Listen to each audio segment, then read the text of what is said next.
사람들이 말하더군요. 시간이 지나면 모든 상처는 흐려진다고. 하지만 어떤 배신은 시간이 지나도 선명해집니다. 웃으며 살던 얼굴이 어느 날부터인가 칼날로 보이기 시작했고, 그 칼날은 결국 내 삶 깊숙이 박혔죠. 그날 이후로 난 사람을 믿지 않습니다. 하지만 이 이야기는 꼭 해야겠습니다. 아내 이선영이 박재훈과의 불륜을 시작한 지도 어느덧 1년이 넘었다. 내가 어쩌다 이 상황을 이렇게 오래도록 방치했는지 도무지 이해가 가지 않았다. 아마 익숙함이라는 껍질 속에서 스스로를 속이며 지냈던 걸지도 모른다. 진실을 온전히 받아들였을 무렵 이상하게도 더는 신경 쓰이지 않았다. 그녀가 이혼 서류를 들고 나올 날을 묵묵히 기다리기로 했다. 별다른 준비는 하지 않았다. 그저 마음을 다잡고 있었을 뿐이다. 그녀가 지금까지 함께 쌓아온 재산의 절반을 가져갈 거라는 건 이미 각오한 일이었다. 이 집도 가구들도 기꺼이 챙겨갈 테지. 이 집은 담보대출 이후 가치가 예전 같지 않았지만 그래도 그녀는 만족할 것이다.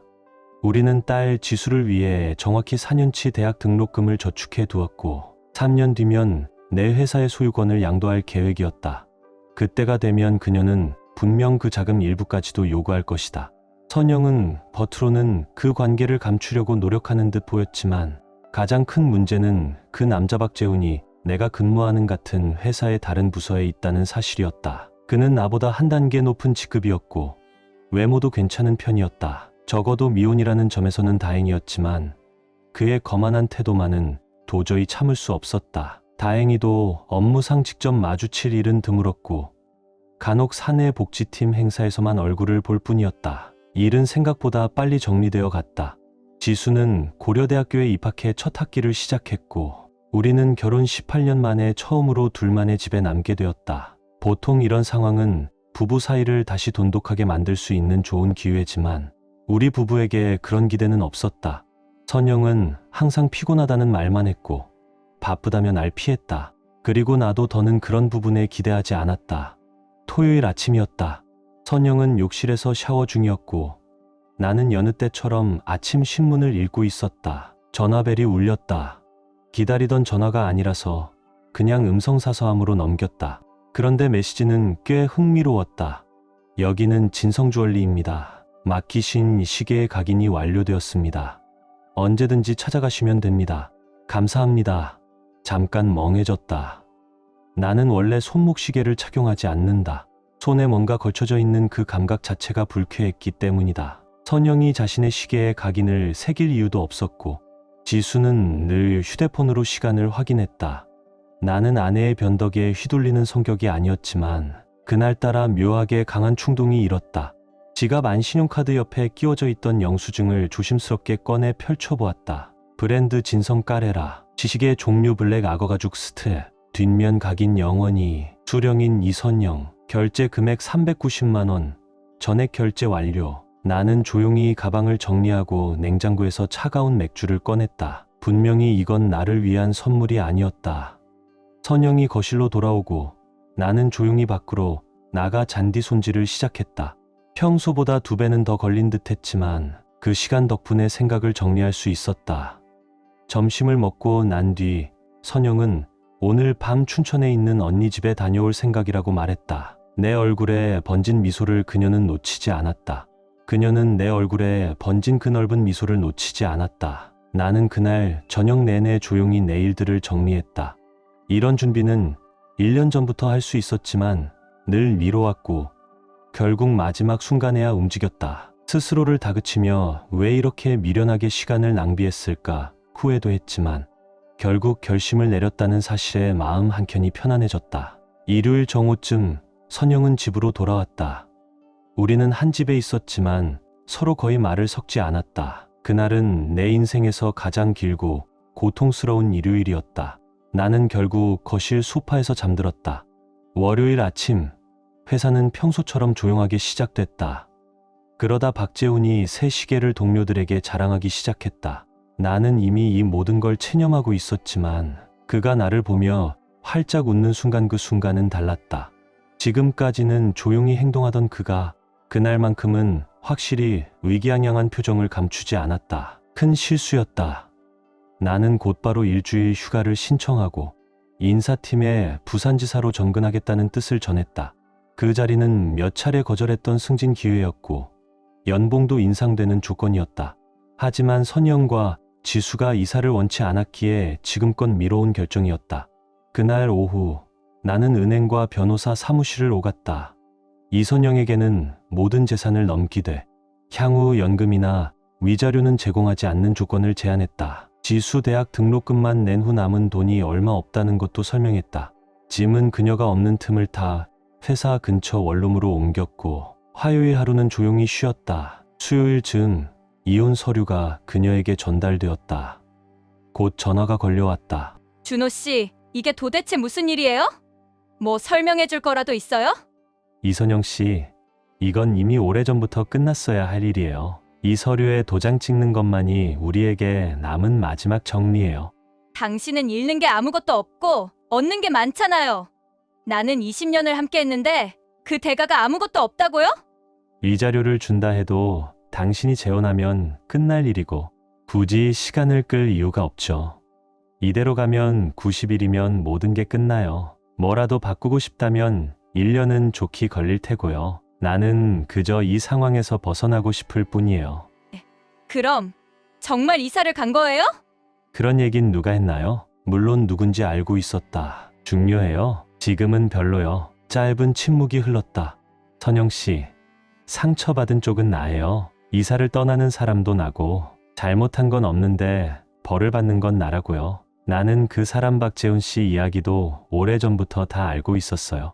그냥 서류에 도장 찍으세요. 미안해요, 준호 씨. 이렇게 되길 바란 건 아니었어요. 내일 변호사한테 넘길게요. 그녀에게 책임을 전가할 완벽한 기회였지만 나는 그 순간조차도 그럴 필요 없다고 느꼈다. 그건 그녀에게 너무 큰 자극을 줄 테니까. 금요일 아침 나는 사무실로 가서 책상을 정리했다. 누구도 내가 출근할 줄 몰랐고 몇몇은 작별 인사를 하지 않는 나를 아쉬워했다. 하지만 난 마지막까지 아무런 감정도 남아있지 않았다. 내가 회사를 그만두는 날 아무도 내가 나타날 줄 몰랐다. 몇몇은 작별 인사도 없이 떠난 걸 섭섭해했지만 솔직히 말해 지금 나에게 파티 따위는 아무런 의미도 없었다. 책상 정리는 1시간도 채 걸리지 않았다. 퇴근 직전 나는 지수에게 전화를 걸어 지금 상황을 최대한 조심스럽게 설명하려 했다. 아빠가 떠나는 이유가 엄마 때문이야 라는 말을 딸에게 어떻게 전달할 수 있을까? 그것도 모든 걸 다 말하지 못한 채로. 지수는 단 한 번 물었고 곧 말을 삼켰다. 마치 이미 어느 정도 알고 있다는 듯이. 그토록 오래 지속된 일이었으니 몰랐을 리가 없는데도 말이다. 나는 그녀가 다 알고 있으면서도 모른 척 해주는 거라 느꼈다. 부산으로 향하는 기차는 무거운 침묵으로 가득했다. 그동안 선영과 함께 쌓아온 삶이 이렇게 허무하게 무너졌다는 생각만이 머릿속을 떠나지 않았다. 나는 원래 그녀와 함께 정착할 생각이었고 그게 내 인생의 마지막 큰 그림이었다. 하지만 이제는 계획 같은 건 아무것도 없었다. 사실 이제는 별로 중요하지도 않았다. 선영은 단 한 번도 자신의 잘못에 대해 사과하지 않았고 그 일에 대해 언급조차 하지 않았다. 우리는 그 문제를 피했고 그저 아무 일도 없던 듯한 침묵만이 오갔다. 알고 있었다. 그녀도 알고 있었고 나도 알고 있었다. 하지만 서로 먼저 입을 여는 건 피하고 있었다. 이런 상황에서 남자는 이런저런 생각으로 버틴다. 차 안 라디오를 틀었다. 레이디 가가? 대체 누구야? 차창 밖 풍경보다 그 노래가 더 낯설게 느껴졌다. 새 직장은 생각보다 단순했다. 솔직히 말하면 내가 과분할 정도였다. 덕분에 팀원들은 나를 편하게 대했고 분위기도 빠르게 안정되었다. 그 선택은 결과적으로 나쁘지 않았다. 나는 지수와 꾸준히 연락을 유지했고 그녀는 선영에 관한 모든 소식을 나에게 전해줬다. 내가 떠난 지 불과 일주일 만에 박재훈은 우리 집에 들어와 살기 시작했다. 지수는 무척 불편해했고 나는 그런 그녀를 이해할 수밖에 없었다. 선영은 이혼 조건에 모두 동의했다. 변호사도 따로 선임하지 않았다. 모든 것이 계획대로 흘러가고 있었고 나는 그저 조용히 결과를 기다릴 뿐이었다. 이혼 최종 확정까지 3주 정도 남았을 무렵 나는 열흘간의 제주도 유람선 여행을 예약했다. 평소 나는 크루즈 여행을 싫어했지만 이번만큼은 필요했다. 출발 전 주말엔 고향 강릉에서 오랜 친구들과 만났다. 함께 와인을 마시고 맛있는 음식을 먹고 오랜만에 웃었다. 그런 시간들이 참 따뜻하게 느껴졌다. 열흘의 항해는 생각보다 지루했다. 음식이 더 별로였는지 아니면 주변 승객들이 더 별로였는지 구분조차 어려웠다. 어쩌면 외로워 보이던 여성 3명이 계속 나를 쫓아다니는 것처럼 느껴질 정도였다. 물론 그건 내 착각일 수도 있었다.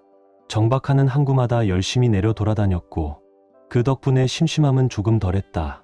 집으로 돌아온 날 나를 맞이한 건 반가운 친구들이 아닌 낯선 사람들 형사들이었다. 부산에서 왔지만 그들은 경상남도 경찰청의 요청으로 파견된 인물들이었다. 그들이 전한 첫 소식은 충격 그 자체였다. 박재훈의 시신이 경부고속도로 휴게소에서 발견되었다는 것. 야구 방망이로 심하게 구타당한 흔적이 있었고 병원으로 옮기는 도중 끝내 사망했다는 것. 지갑과 시계가 사라진 탓에 처음엔 단순 강도 사건으로 보였다. 수사가 진행되면서 박재훈과 이선영의 관계가 드러나자 나는 자연스럽게 가장 유력한 용의자가 되었다. 하지만 지역 경찰은 내가 지난 10일간 유람선 여행을 했다는 사실을 30분도 채 되지 않아 확인했다. 경상남도 경찰청도 더 이상의 수사가 필요 없다고 판단했다. 내 휴대폰엔 10통이 넘는 부재중 전화와 메시지가 남겨져 있었다. 지수가 선영에게 내가 유람선을 타고 제주도에 다녀올 거라는 얘기를 미리 했지만 그녀는 끝까지 나에게 연락하려 했다. 선영은 내가 원래 크루즈 여행을 싫어한다는 걸 누구보다 잘 알고 있었다. 그 전화 중 하나는 지수에게서 온 것이었다. 나는 곧바로 전화를 걸었다. 지수야, 아빠야.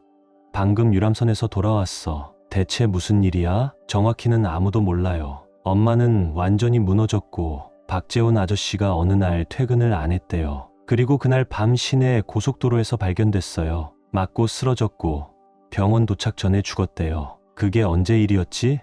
지난 목요일이요. 그날 아빠는 제주도 중문 해변에 있었어. 그러니까 아빠는 아니야. 엄마는 자꾸 아빠가 관련 있다고 주장하지만 증거는 하나도 없어요. 여기 경찰에서도 다 얘기했더니 더는 묻지도 않더라고요. 그럼 왜 엄마가 자꾸 나한테 연락하려는 거지? 이제 엄마는 정말 아무도 없어요. 아빠도 떠났고 이제 재훈 아저씨까지. 이혼을 막아보겠다고 그러는데 그건 내 동의 없이는 불가능해. 아빠가 며칠만 늦게 움직였어도 이런 일은 없었을 텐데. 그 다음 주는 온통 선영의 전화와 최민석 변호사라는 사람의 전화로 가득 찼다. 나는 모두 무시했다. 이혼이 확정되기 이틀 전 등기 우편으로 서명을 요구하는 서류가 도착했다. 다행히 내 비서를 통해 서류 수령을 늦춰서 나는 사무실을 빠져나올 수 있었다. 나는 다시 강릉으로 향했다. 그곳에서 3일 동안 조용히 머물렀다. 서울로 돌아가기 전 변호사에게 전화를 걸었다. 그는 나를 축하하며 말했다. 이선영 씨의 이혼 방해 시도를 완전히 무력화시킨 데 성공하셨네요. 그리고 덧붙였다. 그럼 이제 수고비로 1,000만 원만 더 부탁드립니다. 나는 말없이 얼어붙었고 그 순간 그가 피식 웃었다.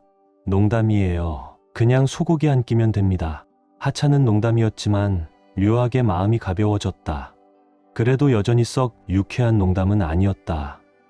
나는 끝내 경찰이 왜 박재훈 사건 수사를 그토록 쉽게 끝낸 건지 이해하지 못했다. 왜 다시는 나에게 연락하지 않았는지도. 지수도 전화를 걸어와 조심스럽지만 담담하게 축하해요라고 말했다. 부모의 이혼을 겪는 자식으로서 그 말에는 많은 감정이 담겨 있었다. 선영은 깊은 우울에 빠졌다. 언니인 이정숙 씨가 한동안 함께 살며 그녀를 돌봤다. 알고 보니 그녀는 뒤늦게 심각한 재정 문제를 자각하게 되었다. 정말 심각한 수준의 문제였다. 전화를 끊는 순간 나는 미소를 지었다. 그 후 2년간 나는 이선영과 어떤 연락도 하지 않았다. 그녀의 소식을 굳이 확인하지도 않았다. 지수와는 매달 통화를 이어갔지만 우리 둘 다 선영에 대한 이야기는 조심스럽게 피해갔다. 내가 아는 건 단 하나였다. 그녀는 결국 은행에 의해 집을 잃었고 근처 쇼핑몰의 여성복 매장에서 일하고 있다는 것뿐이었다. 선영은 지수에게 이렇게 말했다고 한다. 재훈 오빠는 생명보험을 2개나 들어놨는데 그 수익자가 모두 어머니였어. 그러고 보니 박 어머님은 그 돈을 나눌 생각이 전혀 없었던 모양이다. 그 이후로 몇 번 식사를 함께한 여인들이 있었지만 어느 쪽도 낭만적이거나 깊은 관계로 이어지지는 않았다. 그저 조용한 식사와 대화가 전부였다. 그의 말, 지수는 깜짝 발표를 했다. 아빠, 저 6월에 결혼해요. 나는 예비 사위를 몇 번 본 적이 있었고 지수의 선택에 꽤 만족하고 있었다. 결혼식은 신랑의 고향인 수원에서 열릴 예정이었다. 혼주 비용 대부분은 신랑 쪽 아버지가 부담한다고 들었다. 나도 가능한 한 최대한 도와줄 준비가 되어 있었다. 신랑 쪽은 친척도 많고 손님도 많다 보니 전체적인 구성은 그쪽 중심으로 맞춰졌지만 그건 지극히 자연스러운 일이었다. 나는 단 하나의 조건을 걸고 참석을 수락했다. 지수가 확실히 약속해줘야 해. 아빠가 선영 씨와 같은 줄에 앉지도 않고 대화도 나누지 않아도 되게끔 말이야. 지수는 잠시 망설이다가 고개를 끄덕였다. 나 역시 딸아이의 결혼식을 망치고 싶지는 않았다. 하지만 만약 선영과 억지로 마주 앉게 된다면 내 감정이 폭발할 수도 있다는 걸 스스로 너무 잘 알았다. 예복을 맞추는 것 외에도 나는 결혼식 준비를 위해 꼭 해야 할 일이 하나 더 있었다. 정확히 말하자면 내 안에 못된 본성이 슬며시 고개를 들고 있었다. 결혼식 날 모든 것이 정말 아름다웠다. 지수는 약속을 지켰다. 자리 배치는 물론 동선 하나하나까지. 우리 둘이 서로 마주칠 일이 없도록 세심하게 조율되어 있었다. 나는 혼자 참석했지만 선영은 50대쯤 되어 보이는 말끔한 남성과 함께였다. 그가 누구인지는 끝내 알지 못했다. 회사 동료일 수도 있고 이웃이거나 아니면 새로운 남자일지도 사실 궁금하지도 않았다. 피로연이 시작되고 선영과 그의 동행은 상석 왼쪽 구석 끝에 앉았고 나는 오른쪽 끝자리에 조용히 자리를 잡았다. 나는 신부 아버지의 건배사 순서를 묵묵히 기다렸다. 그리고 내 차례가 되었을 때 조용히 속으로 손가락을 꼬았다. 작은 장난일 뿐이었지만 나는 그 장면이 완벽하게 연출되길 바랐다. 나는 오른손잡이지만 이날만큼은 왼손으로 잔을 들었다. 말은 그저 형식적인 인사말이었지만 내 손의 동작은 결코 가렵지 않았다. 왼손을 천천히 들어 올리는 순간 턱시도 소매가 아래로 흘러내리며 그 아래에 착용한 시계가 천천히 드러났다. 검은 악어 가죽 스트랩의 진성까레라 시계. 나는 일부러 손을 오랫동안 들고 있었다. 그 시계가 누구의 눈에도 명확히 보일 만큼 충분히. 그리고 상석 끝자락에서 들려오는 짧은 숨소리. 계획은 완벽히 성공했다. 나는 조금 더 말을 이어가며 분위기를 부드럽게 만들었고 자리로 돌아오면서 흐뭇한 미소를 지었다. 선영은 분명 그 시계를 보았고 무엇을 의미하는지도 정확히 알아챘다. 이 모든 것이 결국 그 한순간을 위해 짜인 연극이었다. 몇 분 후 나는 선영과 그 동행이 조용히 피로 현장을 빠져나가는 모습을 목격했다. 그녀는 무척 상기된 표정이었다. 울고 있었는지는 모르겠다. 나는 남은 시간 동안 신부 아버지 역할을 묵묵히 수행했고 행사가 끝나기 전 조용히 호텔 방으로 돌아왔다. 그날 밤 나는 좀처럼 깊은 잠에 들지 못했다. 선영이 어떤 반응을 보일지 아니면 아무 일도 일어나지 않을지 전혀 감이 오지 않았다. 만약 그녀가 아무 행동도 하지 않는다면 그녀는 자신의 운명을 받아들이고 이제는 앞을 보고 가겠다는 의미일 것이다. 하지만 여전히 그 일에 대해 감정이 남아있다면 아마 예상치 못한 손님이 찾아올 수도 있었다. 그리고 그 답은 정확히 새벽 6시에 찾아왔다. 김준호 씨 되시죠? 검은 정장을 입은 두 남자가 문 앞에 서 있었다. 순간 나는 얼떨결에 스미스랑 토미 리 존스가 외계인 잡으러 온 그 영화 한 장면이 떠올랐다. 피식, 혼잣말처럼 웃음이 새어나왔다. 예, 무슨 일로 오셨나요? 더 키가 큰 쪽이 자신과 동료를 소개하며 들어가도 되겠냐고 물었다. 그들은 지역 경찰이 아니었고 서울중앙지검 형사부에서 나왔다고 했다. 대체 누가 이 사람들을 이렇게 이른 새벽부터 깨웠을까? 그 생각이 먼저 들었다. 나는 손짓으로 의자를 가리키며 바지를 챙겨 입었다. 이미 이 방문이 올 걸 어렴풋이 예상하고 있었기에 몸을 추스르는 데는 익숙했다. 호텔 방에는 의자가 2개뿐이라 나는 정리도 안 된 침대에 앉았다. 일부러 여유 있게 몸을 가다듬으며 그들을 쳐다봤다. 그래서 어떤 도움을 드릴 수 있을까요? 어제 지수 결혼식 참석하신 김준호 씨 맞으시죠? 예, 맞습니다. 신부, 김지수, 제 딸입니다. 저희가 들은 바로는 피로연 중에 상당히 고가의 시계를 착용하셨다고 합니다. 나는 옆 탁자에서 시계를 꺼내 보여주었다. 네, 이거 말씀하시는 건가요? 마음에 드시나요? 그게 중요한 건 아닙니다. 김준호 씨, 저희가 알고 싶은 건 이 시계를 어디서 구하셨는지입니다. 그걸 왜 궁금해 하시는 건지 여쭤도 될까요? 그냥 대답해 주시죠. 아니요. 누가 이 시계 얘기를 했고 왜 내가 이걸 가졌는지가 중요한지 먼저 설명해 주세요. 그럼 나도 성실하게 대답하겠습니다. 두 남자는 눈빛을 교환했다. 김준호 씨, 저희는 이걸 간단하게 끝내고 싶습니다. 협조해 주시죠. 좋습니다. 인터넷 중고거래 사이트에서 샀어요. 지금은 알려주시죠. 왜 이 시계가 문제가 되는 건지. 한숨 길게 쉬던 형사 하나가 입을 열었다. 지금 선생님이 들고 계신 시계와 똑같은 시계가 3년 전 시내에서 사망한 한 남성의 시신에서 사라졌습니다. 그런 시계야 비슷한 거 많지 않나요? 나는 느긋하게 반응했다. 그들은 살짝 당황한 기색을 보였다. 이 대화가 조용한 회의실에서가 아니라 호텔방 침대 위에서 오간다는 사실이 그들을 점점 불편하게 만들고 있었다. 김준호 씨는 혹시 박재훈이라는 사람을 아시나요? 물론이죠. 같이 일했었고 그 사람은 제 아내와 관계가 있었죠. 그 일이 결국 우리 이혼의 직접적 계기가 됐습니다. 그가 죽었을 당시 이와 동일한 시계를 착용하고 있었습니다. 그걸 어떻게 아시죠? 나는 의자에 등을 기댔다. 그들은 대답하지 않았다. 그 시체에서 시계가 발견되긴 했나요? 두 사람은 동시에 고개를 저었다. 그럼 어떻게 지금 이 시계가 그 사람의 거라고 생각하시죠? 조용한 분위기 속 그들의 표정은 점점 흔들리고 있었다. 그들이 주도권을 쥔 비공식 조사였지만 분위기는 내 쪽으로 기울고 있었다. 대체 누가 이 시계가 박재훈 씨의 시계라고 주장했습니까? 당신의 아내 김선영 씨입니다. 그녀가요? 그녀가 직접 시계를 확인했고 자신이 선물한 거라고 주장했습니다. 나는 고개를 천천히 끄덕였다. 그녀가 정말 그걸 기억하고 있단 말인가요? 형사들은 아무 말이 없었다. 그렇다면 그 문제는 그녀와 이야기해 보시는 게 좋을 것 같은데요. 침묵. 길고 무거운 침묵이 흐르고 있었다. 그게 전부입니까? 더 필요하신 게 있나요? 그녀의 말이 맞다는 걸 확인할 수 있는 각인이 시계 뒷면에 새겨져 있답니다.